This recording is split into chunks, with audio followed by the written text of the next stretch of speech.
Hello everyone. तो इस part की शुरुआत में हम देखते हैं कि उन लोगों ने मुयांग को जेल में डाल दिया था क्योंकि उसने फू की बॉडी को रूल्स के खिलाफ जलाया था। अब आगे इसके बाद मुयांग के पास यूजी खाना लेकर आती है और उससे कहती है कि तुम चिंता मत करो, मैं तुम्हें यहाँ से जल्द ले जाऊंगी और हम अपनी पूरी कोशिश कर रहे हैं। तो जिस पर मुयांग कहता है कि ये सब कुछ मेरे वजह से हो रहा है ना, तुम्हें बीच में पड़ने की कोई जरूरत नहीं है। जिस पर यूजी उससे कहती है कि तुम इस काम के बारे में भूल जाओ और अभी मैं तुम्हारे लिए खाना लेकर आई हूँ, तुम्हें इसे एंजॉय करना चाहिए। और अब वो उसके सामने उसकी फेवरेट डिश रखने लगती है। तो ये देखकर मुयांग काफी ज्यादा खुश होता है और कहता है कि इसकी स्मेल बहुत ज्यादा अच्छी है और अब इसकी खुशबू से तो मेरा पेट और भी ज्यादा खाली हो चुका है। जिस पर यूजी हंसने लगती है और अब उसके लिए सारा खाना बाहर निकालने लगती है। तो ये देखकर मुयांग उससे कहता है कि लगता है तुम पूरी दावत ही उठा के लेकर आ गई। तो जिस पर यूजी कहती है कि हाँ, ये सब कुछ तुम्हारे लिए है, आज मैं तुम्हें खाने से भी नहीं रोकूंगी, तुम्हारी मर्जी, तुम जितना खाना है खा लेना। तो अब मुयांग बहुत ज्यादा उदास हो जाता है। तो जिस पर यूजी उससे कहती है कि तुम्हारे यहाँ पर बंद होने का कारण यही है क्योंकि तुम्हें हीरो बनने की कुछ ज्यादा ही शौक चढ़ी थी। तो जिस पर मुयांग कहता है कि तो तुम ये चाहती थी कि मैं खड़े होकर हाथ पे हाथ धरे देखता रहता। उन्होंने जो कुछ भी फू के साथ करा। तो अब इसकी जवाब में यूजी कहती है कि मैंने ऐसा तो नहीं कहा, तुम चाहे तो हमारी मदद भी ले सकते थे। जिसके जवाब में मुयांग उससे कहता है कि मैंने तुम्हारी हेल्प इसलिए नहीं ली क्योंकि मैं इस काम में तुम्हें इन्वॉल्व नहीं करना चाहता था। तो जिस पर यूजी उसे कहती है कि तुम्हें ऐसा क्यों लगता है, तुमने हमारे लिए कितनी ज्यादा लॉयलिटी साबित करी है, तो क्या हम तुम्हारे लिए कुछ भी नहीं कर सकते हैं? या फिर तुम्हें ऐसा लगता है कि मैं कमजोर लड़की हूँ इसलिए मैं कुछ नहीं कर सकती हूँ, शायद तभी तुम मेरे पास नहीं आए। जिस पर मुयांग उससे कहता है कि नहीं नहीं, ऐसी बात नहीं थी, लेकिन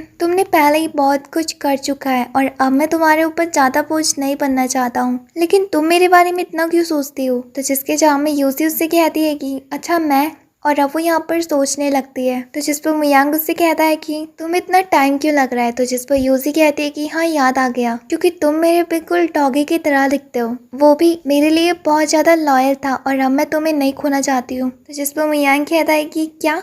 और अब यहाँ पर यूजी उससे कहती है कि और हाँ, और वैसे भी तुम इतने ज्यादा पावरफुल बंदे हो। तो जिस पर मुयांग कहता है कि ठीक है, फिर ये भी सही है। और अब जिस पर यूजी उसके पास अपनी टॉकी का जेट फेंक देती है और कहती है कि अगले बार से इसे अपने साथ ही रखना, किसी और को लौटाने की कोई जरूरत नहीं है। अगर तुमने अगली बार फिर से इसे खोया तो मैं तुम्हें जेल में बंद रहने के लिए छोड़ दूंगी। इसके बाद फिर जो होगा वो तो तुम्हें खुद भी पता है। तो अच्छा यही होगा कि तुम ज्यादा ना सोचो और मुझे अपना काम करने दो। ये कहकर वो वहां से जाने लगती है। तो जिस पर मुयांग उससे कहता है कि पर खाना तो देख कर जाओ, मैं उसे कैसे लूंगा, मुझे बहुत ज्यादा भूख लगी है। तो जिस पर यूसी पीछे मुड़ के देखती है और कहती है कि तुम्हारी पनिशमेंट है, इसे खुद ही सॉल्व करो। और ये कहकर वो वहां से चले जाती है। तो जिस पर मुयांग चिल्लाने लगता है और कहता है कि उसे काफी ज्यादा भूख लगी है। दूसरी तरफ हम यूसी को देखते हैं जो कि बाहर आकर मुयांग के बारे में सोच रही होती है और कहती है कि आखिर मैं तुम्हारे लिए इतनी ज्यादा अच्छी क्यों हूँ? शायद इसलिए क्योंकि तुम भी मेरे डॉग की तरह बहुत ज्यादा लॉयल थे, जो कि अपनी लॉयलिटी साबित करने के लिए अपनी जान भी दे सकता है। तो आखिर तुम ही बताओ, मैं ऐसे आदमी को भला कैसे मरने के लिए छोड़ सकती हूँ?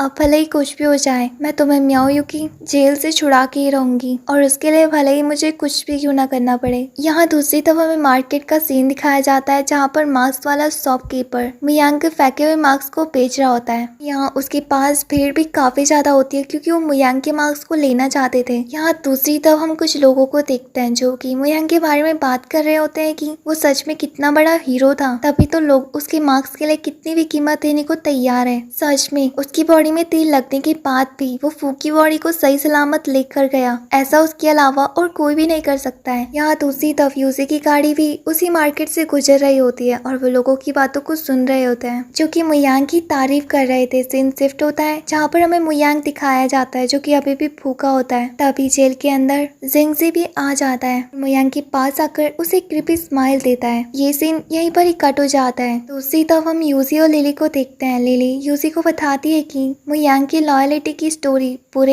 सिटी में आग की तरह फैली जा रही है, जिस पर यूजी कहती है कि ये बात बहुत अच्छी है, अगर ये खबर हर गली में पहुंच गई तो इसके बाद हमारा काम और भी ज्यादा आसान हो जाएगा कि फिर पब्लिक के प्रेशर की वजह से हम मुयांग को छुड़ा सकते हैं। तो जिस पर लिली कहती है कि आप सही कह रही है और सब कुछ प्लान के मुताबिक ही हो रहा है, पर आप इतनी ज्यादा परेशान क्यों दिख रही है? तो जिस पर यूजी उसे एक लेटर देती है जो कि म्याओ की दावत का लेटर था। उसको पढ़ के लिली यूजी से कहती है कि आखिर अब वो करना क्या चाहता है। तो जिस पर यूजी कहती कि मुझे कुछ नहीं पता, बट मुझे इस टाइम पर मुयांग की चिंता हो रही है। दूसरी तरफ जनरल भागते भागते यूजी के पास आते हैं और कहते हैं कि आज की दावत की पार्टी में म्याओ यू मुयांग को भी लेकर आ रहा है, जरूर वो कुछ ना कुछ करना चाहता है। तो ये बात सुनकर यूजी कहती है कि आज कुछ भी हो जाए मैं भी उस दावत में जरूर जाऊंगी। उसी तरह हमें रात का सीन दिखाया जाता है जहाँ पर दावत में सारे लोग आ चुके थे, बट वहाँ की खामोशी सबके चेहरे में डर के रूप में दिख रही थी। और तभी वहाँ पर यूजी और उसके लोग भी पहुँच जाते हैं। उनके आने पर म्याओ यू उनका वेलकम करता है और यूजी को पहचाने को कहता है। तो जिस पर यूजी उससे कहती है कि मैं यहाँ पर अपने बंदे के लिए आई हूँ, तो मेरे बट का खाना भी उसे ही दे देना। तो जिस पर म्याओ यू खड़ा होता है, कहता है कि लगता है आपको मिसअंडरस्टैंडिंग हुई है। आप जानती है ना पिछले दिनों क्या हुआ, हमारे यहाँ के एक फू नाम के बंदे ने हमारे साथ धोखा करके हमने उसे सजा दे दी, वो भी मौत की, और इसमें गलती उसी बंदे की थी। तो ये बात वो बंदा भी सुन रहा होता है और उसे काफी ज्यादा गुस्सा आ रही होती है क्योंकि वो उस टाइम पर वहीं पर ही खड़ा था जब फू ने अपनी